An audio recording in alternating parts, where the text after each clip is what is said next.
की सरकार अपने एक मित्र के लिए सारे नियमों कानूनों को परिवर्तित करके उसे धता बता करके देश की संपदा धन संपत्ति उसके हवाले कर रही है, नियमों को बदल दे रही है। किस तरह से दुनिया भर से कहां से किस रूट से पैसे आ रहे हैं, और जिस चुनी हुई सरकार का यह धर्म और कर्तव्य बनता है कि इस तरह के जो भी ऑथेंटिक जानकारियां पब्लिक डोमेन में आ रही हैं या किसी फोरम पे उठाया जा रहा है या कहीं से भी जानकारी सरकार तक पहुंच रही है, उसकी जांच कराना इस सरकार का संवैधानिक और नैतिक जिम्मेदारी होती है।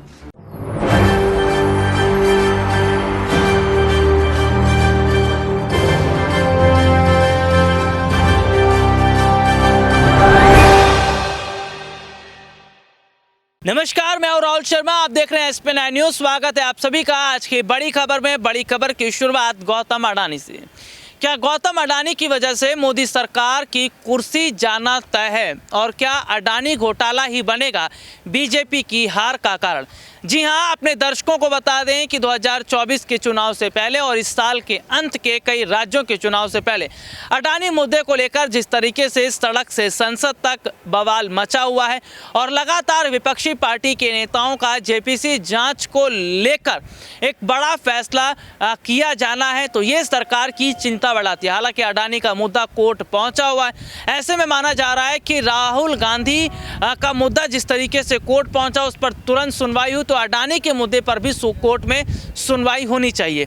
जेपीसी जांच को लेकर विपक्षी पार्टी के नेताओं का कहना है कि दोबारा से अडानी के खिलाफ अर्जी डाली जाएगी, और जेपीसी जांच को लेकर विपक्ष का यह कहना है कि इस जांच से दूध का दूध और पानी का पानी हो जाएगा। हालांकि अपने दर्शकों को ये बता दें, जेपीसी यानी कि ज्वाइंट पार्लियामेंट्री कमेटी, इस कमेटी के गठन से ये पता चल जाएगा कि सरकार के रहते अडानी को कितना पैसा दिया गया, कितना उनको कॉन्ट्रैक्ट दिया गया और किस तरीके से देश के हर एक सेक्टर में गौतम अडानी फैल गए।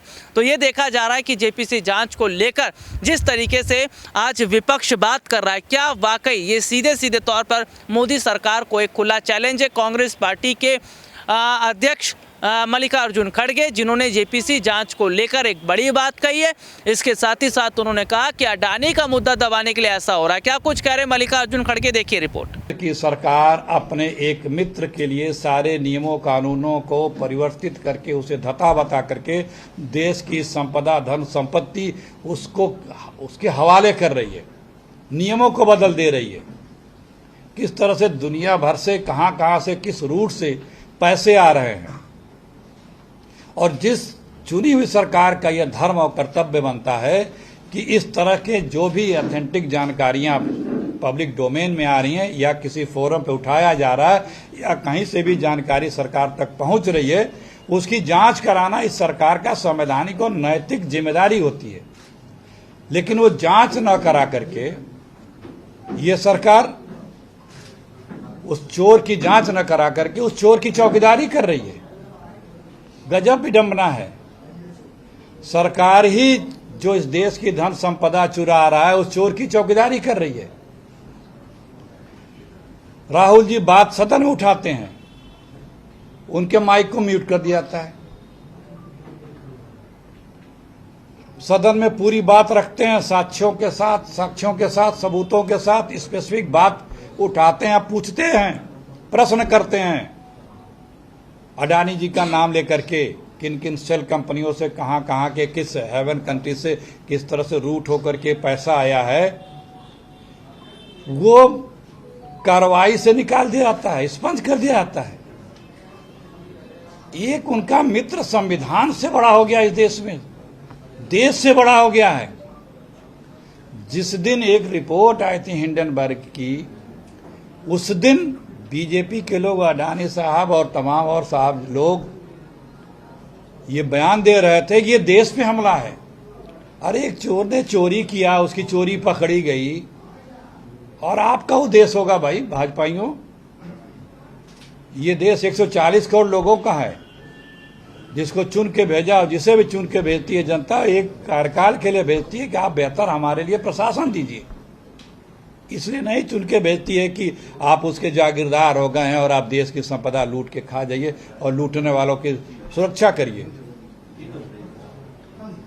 तो ये जो स्थिति आ गई है इस देश में कि लूटने वाले के साथ, देश की संपदा को लूटने वाले के साथ, देश की अर्थव्यवस्था के साथ खिलवाड़ करने वाले के साथ पूरी सरकार खड़ी है।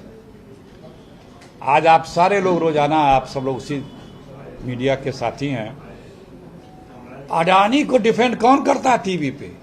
बीजेपी का प्रवक्ता, सरकार का सत्ता में बैठा व्यक्ति, मंत्री, यहां तक कि आरएसएस ने भी अपने एक मैगजीन के किसी लेख में मैंने सुना पड़ा था कि उसने भी इनके पक्ष में सिंपैथी व्यक्त की थी। अरे भाई क्यों आप जांच भी नहीं करोगे? जो व्यक्ति 4 साल 5 साल पहले दुनिया के 630 नंबर पे था, वो अचानक दूसरे नंबर पे हो जा रहा है। सदन का माइक म्यूट कर दोगे, सदन को म्यूट कर देंगे, सवाल पूछोगे तो म्यूट बन के बैठे रहोगे, जवाब नहीं दोगे। सदन किस लिए है? और नहीं तो राहुल जी की सदस्यता समाप्त हो गई कि सदन में सवाल न करने पाए। बहुत दिनों से बीजेपी के नेता बोल रहे थे कि इनकी सदस्यता हम लेंगे, कई लोग तो बयान भी देते थे, लेकिन आप राहुल गांधी की या कांग्रेस की सदन में आवाज रोक सकते हैं, सड़क पे आवाज नहीं रोक सकते आप। राहुल जी इस देश के 140 करोड़ लोगों की आवाज हैं। राहुल जी इस देश के लोगों की उम्मीद हैं। वो जो भी बात उठा रहे हैं वो इस देश के लिए उठा रहे हैं, इस देश के लोगों की जो भावना है उसके लिए उठा रहे हैं। इस देश के लोगों की ही संपदा जो इस देश में है, उसको कोई अगर लूट रहा है, चोरी कर रहा है, उसके लिए नियमों को बदला जा रहा है, सरकार उसके सरेंडर बहादुर सरकार हो गई है, तो राहुल गांधी उसकी आवाज उठा रहे हैं, जन जन की आवाज उठा रहे हैं। और उस आवाज को आप सोचते हैं कि दबा देंगे? ये वो कांग्रेस है। ईस्ट इंडिया कंपनी को भी यही गफलत थी, कांग्रेस ने उनके बकिंगहम पैलेस चौखट पे उसी ईस्ट इंडिया कंपनी को पहुंचा दिया। और आज की जो ईस्ट इंडिया कंपनी पार्ट 2 जो बैठी है दिल्ली में, इनको अडानी के चौखट पे एक कांग्रेस पहुंचा देगी।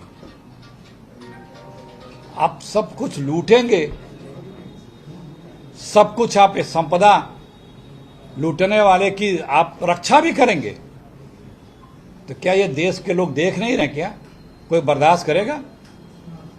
कोई पत्रकार अगर कोई स्टोरी कर दे तो उसके ऊपर 1 मिनट में FIR हो जाती है। कोई नेता अगर कुछ कह दे तो उसके ऊपर FIR होती है। कोई आवाज उठा रहा है तो जितनी जांच एजेंसियां हैं उसके पीछे पड़ जाती हैं। कोई सामाजिक कार्यकर्ता कोई अगर देश हित की बात उठा रहा है तो उसको किस तरह से दबाया जाता है। पिछले 6 वर्षों में रिपोर्टें आ गई हैं, सार्वजनिक हैं, जितनी जांच एजेंसियां हैं उन लोगों ने 95% से ज़्यादा सिर्फ विपक्ष के उन लोगों के ऊपर कार्रवाइयां की हैं, प्रताड़ित करने का काम किया है, जो इस सरकार से असहमत होकर के जिन्होंने जनहित के मुद्दे उठाए, बात उठाई, जनता की आवाज़ उठाई, उसके ऊपर ये एजेंसियां लगा देते हैं। यही कारण है कि आज बीजेपी के पास कोई साथी नहीं है। इनके साथी सिर्फ आप ये जांच एजेंसियां बनी हैं। राहुल जी ने सदन में 20,000 करोड़ का बड़े स्पष्ट तरीके से सवाल उठाया कि 20,000 करोड़ रुपए जो आए हैं इस पर सरकार जवाब दे। खामोश, कोई बोले नहीं।